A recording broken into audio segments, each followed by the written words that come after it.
How's it going, everybody? Welcome back. And today I'm showing you guys how to get a Bangladeshi IP address. So chances are, if you're trying to change your IP address, you might be trying to maybe access foreign markets or unblock geo restrictions for streaming services and such. So using a VPN is definitely the way to go. It is the easiest, most reliable, and quickest way of changing your IP address reliably. So let's get straight into this. Now, I'm going to be using EXpressVPN because it's my favorite VPN and it's generally just the best in performance and speed when combined together. Of course, you could find possibly higher speeds, maybe in a few servers in NordVPN using the NordLynx protocol, for example, but generally overall performance, I prefer EXpressVPN. So there are alternatives, of course, such as Nord and Surfshark, but I'll talk about that at the end of the video. If you're interested in EXpressVPN, you'll find links in the description down below. Same for Nord and Surfshark. So let's get straight into this. I'm connected to France right now, and what is my IP address shows that I am connected to France as well. So this is kind of a check where you can check that a website where you can check that your IP address indeed has changed. So you can check your IP address here after changing it.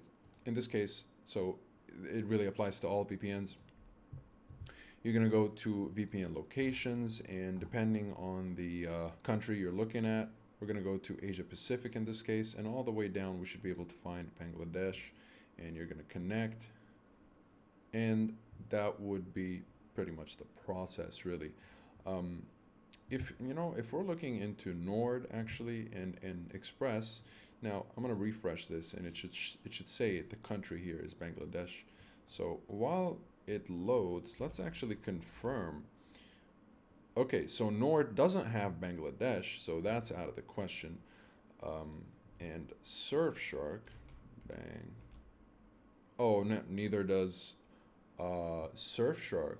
Interesting. Okay, so I guess if you're looking for that kind of an IP address, your best bet is EXpressVPN. EXpressVPN, surely. Yeah, they have a lot of servers in the most amount of countries, actually. I think Nord it has 59 countries, whereas Surfshark has around 65 countries, whereas EXpressVPN is available in 90 countries, over 90 countries. So yeah, that would be your choice. You wouldn't have really much of a choice. Of course, you can get a 30-day money-back guarantee if you'd like to just try out the service for 30 days.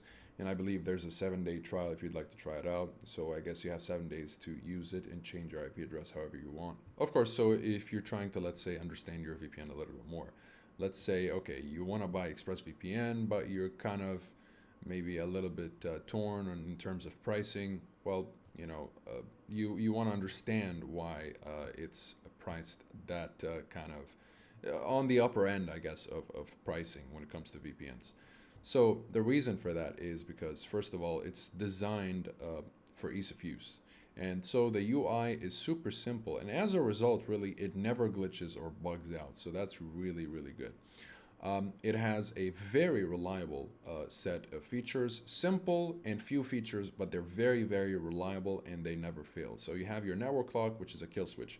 So if you didn't know what the network clock is or the kill switch, if you didn't know, when you're connected to the VPN servers, you're encrypted and secured. You're in these servers that are private servers that are rented or bought by the VPN. So when you disconnect from the VPN, you will revert back to your internet service provider servers, which are monitored servers. And if you're living in a country with maybe harsh censorship, or they just have a lot of heavy restrictions on online activity, you want to kind of keep yourself encrypted and keep them from prying on your kind of activity, online activity. So keeping this on will sever the internet connection, so that when you disconnect from the VPN, as far as your ISP is concerned, you're going to be offline. So the only way for you to get internet access is by actually connecting to the VPN or by just terminating the application. So split tunneling will manage which apps go through your VPN connection and which don't, so that's pretty helpful. Protocols, you can just go with automatic. It really works a lot of the times. If you're streaming or you're on a mobile device, lightweight is the best way to go. OpenVPN is the best when it comes to speed and security. TCP, ICAF2, and L2TP, I would recommend that you don't use these because they're either slow or barely work on a handful of servers, or low in security in L2TP's case. And you also want to keep this option on. Only use EXpressVPN DNS servers while connected, which will keep it'll actually kind of force the DNS, the EXpressVPN DNS, onto your device so that it prevents any data from leaking, kind of ensuring an extra layer of quality, performance, and security, really.